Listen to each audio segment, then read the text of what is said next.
नमस्कार बच्चों। राजकीय महाविद्यालय राजगढ़ चूरू द्वारा संचालित ऑनलाइन क्लासेज में आपका स्वागत है। पिछली कक्षा में हमने हिंदी साहित्य के निराले कवि निराला की कविता कौन तुम शुभ्र किरण वसना का अध्ययन किया। आज हम उन्हीं की एक कविता संध्या सुंदरी का अध्ययन करने जा रहे हैं। संध्या सुंदरी कविता में कवि निराला ने छायावादी शैली में संध्या को सुंदरी के रूप में चित्रित किया है और ये कविता उनके परिमल काव्य संग्रह में संकलित है। तो देखिए कविता क्या है। दिवसावसान का समय, मेघ में आसमान से उतर रही है वह संध्या सुंदरी परी सी धीरे धीरे। कवि इवर निराला कहते हैं कि दिन की समाप्ति के समय, देखिए दिवसावसान, दिवस धन अवसान, यानी दिन की समाप्ति के समय सूर्यास्त हो जाने पर मेघ में आसमान से उतर रही है। मेघों से घिरे हुए आकाश से संध्या सुंदरी परी की तरह धीरे धीरे नीचे उतर रही है। अर्थात दिन के अंत में सूर्यास्त होते ही प्रकृति में संध्या का वातावरण व्याप्त होने लगा है। तिमिरांचल में चंचलता का नहीं कहीं आभास, मधुर मधुर हैं दोनों उसके अधर, किंतु गंभीर नहीं है उनमें हास्य विलास। उस संध्या सुंदरी ने अंधकार रूपी श्यामल परिधान धारण कर रखा है। देखिए तिमिरांचल में, तिमिर मतलब अंधकार, अंचल मतलब अंचल से हम लेंगे आंचल से या परिधान से, यानी संध्या सुंदरी ने अंधकार रूपी श्यामल परिधान धारण कर रखा है। देखिए जैसे ही सूर्यास्त होता है, संध्या का आगमन होता है और उस वक्त धीरे धीरे अंधकार भी छाने लगता है।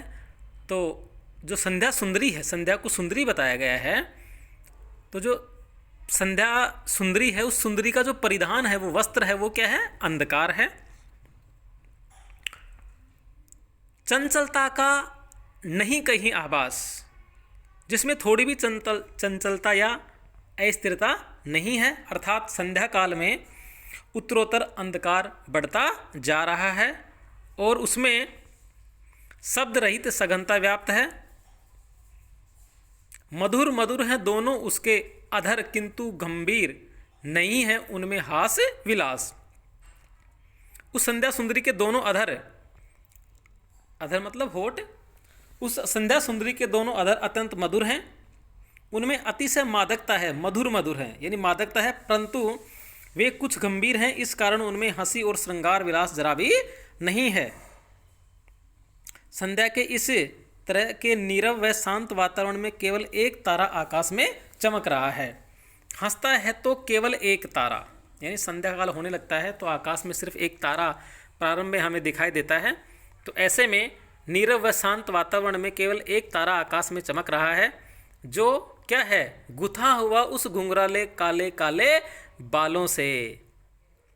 क्योंकि संध्या सुंदरी का परिधान क्या है? मैंने आपको पहले बताया संध्या सुंदरी का परिधान क्या है? अंधकार, और अंधकार में एक तारा दिखाई दे रहा है। जैसे मान लीजिए कोई सुंदरी है और उस सुंदरी ने अपने बालों में कोई फूल लगा रखा है, तो उसी तरह से ये संध्या सुंदरी का जो परिधान है वो क्या है? आकाश, और जो एक तारा, एक मात्र तारा संध्या के समय चमकता हुआ दिखाई दे रहा है, वो ऐसे लग रहा है जैसे संध्या सुंदरी के घुंघराले काले काले बालों में शीश फूल की तरह गुथा हुआ उसकी शोभा बढ़ा रहा है।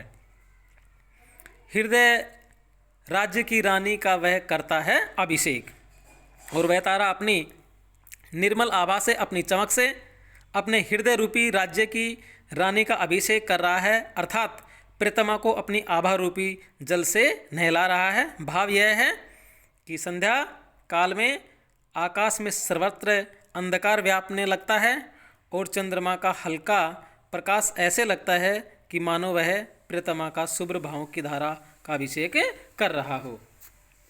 हंसता है ये हृदय राज्य की रानी का वह करता है अभिषेक। आगे देखिए क्या है। अलसता की सी लता किंतु कोमलता की वह कली, सखी नीरवता के कंधों पर डाले बाहें, छाहसी अंबर पथ में छाहसी अंबर पथ से चली।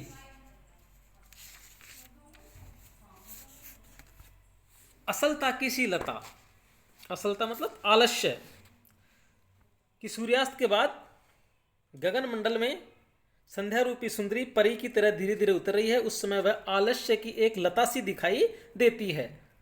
अलसता की सी लता, सी यानी उपमा अलंकार है, यानी आलस्य की सी एक आलस्य की एक लता सी दिखाई देती है। किंतु कोमलता की वह कली, किंतु कोमलता की एक कली के समान लगती है, अर्थात संध्या सुंदरी अत्यंत कामनीय और यौवन भाव से मंडित है। इस कारण वह कुछ अलसाई हुई है और उन्मादित सी प्रतीत होती है। सखी नीरवता के कंधों पर डाले बाहें, छाहसी अंबर पथ से चली। वह अपनी सखी नीरवता के कंधों पर बाहें डाले हुए आकाश रूपी मार्ग पर छाया की तरह चल रही है। कहने का मतलब यह है कि संध्या के समय प्राकृतिक वातावरण एकदम निस्तब्ध एवं शांत हो जाता है। यह निस्तब्धता संध्या की सहेली है। संध्या काल का धुंधलापन नायिका की छाया अर्थात प्रतिबिंब जैसा है। छाहसी अंबर पथ से चली, आकाश मार्ग में संध्या का वह प्रतिबिंब आगे बढ़ता हुआ प्रतीत होता है। नहीं होता कोई अनुराग राग आलाप, नुपुरों से भी रुंझुन रुंझुन नहीं, सिर्फ एक अव्यक्त शब्द सा चुप चुप चुप है गूंज रहा सब कहीं। कवि कहते हैं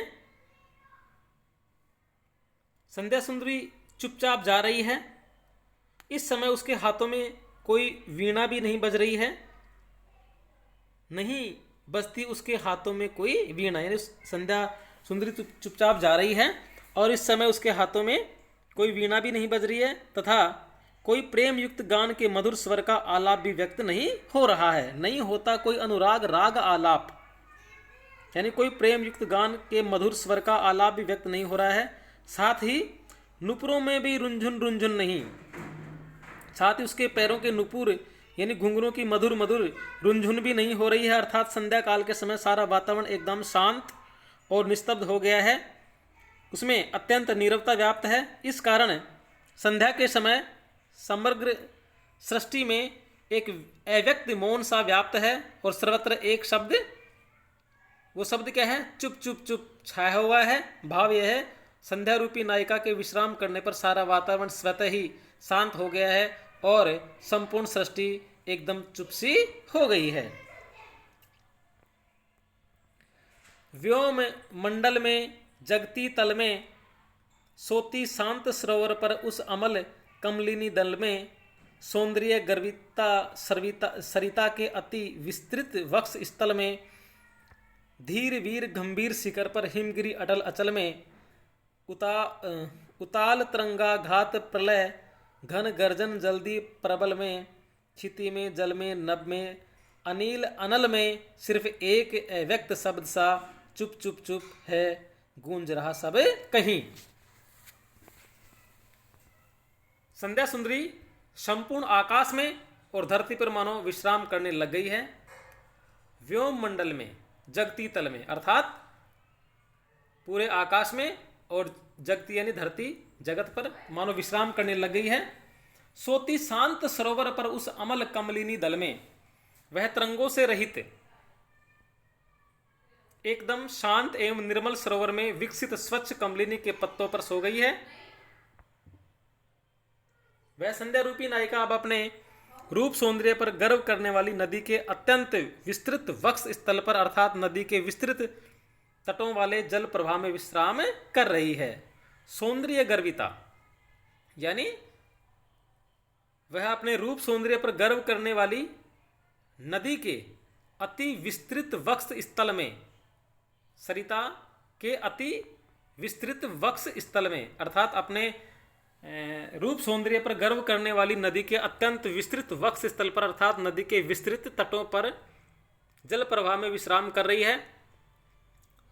धीर वीर गंभीर शिखर पर हिमगिरी अटल अचल में, अब वह धीर वीर और गंभीर हिमालय के स्थिर एवं मजबूत शिखर पर विश्राम करने लगी है। अब वह संध्या सुंदरी उद्दाम तरंगों के आघात से प्रलयकारी बादलों के समान गर्जना करने वाले विशाल सागर में विश्राम करने लग गई है। उताल तरंगात प्रलय घन गर्जन जल्दी प्रबल में, अर्थात उद्दाम तरंगों के आघात से प्रलयकारी बादलों, घन मतलब बादल, बादलों के समान गर्जना करने वाले जल्द ही यानी सागर में विश्राम करने लग गई है।